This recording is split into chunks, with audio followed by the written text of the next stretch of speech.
Hello guys, तो अभी हम लेके आए हैं मीठा मीठा आम आप लोगों के लिए और लाल मिर्च, एकदम बेस्ट क्वालिटी का लाल मिर्च है। खाइए और मस्त रहिए। फिर नेक्स्ट वीडियो। कौन है ये लोग? कहां से आते हैं ये?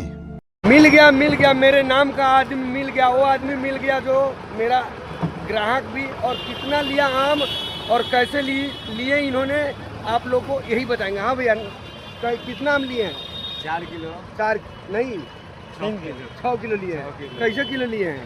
100 का 1.5 किलो। 100 का 1.5 किलो। पैसा कितना दिए हैं? 400। 400 दिए हैं। आम कैसा लगा आपको? बहुत दोस्तों ये मालदह आम है। मालदा आम है, देखिए ये भैया भी मालदा आम है। आप खाइएगा इसको। हाँ, इसको भी खाएंगे, 2 मिनट में खाएंगे। अरे अब गुटखा खाए हैं? अभी गुटखा खाएंगे।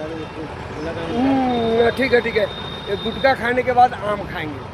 चलिए दोस्तों, वीडियो को शेयर कीजिए। अगला वीडियो फिर दिखाते हैं किसी कस्टमर के साथ। Thank you.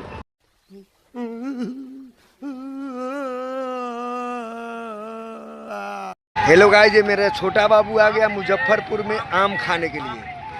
हाँ, मीठा हो आम? है? मीठा है? कितना मीठा है? बहुत मीठा है। वाह, बहुत मीठा आम लग रहा है। Thank you.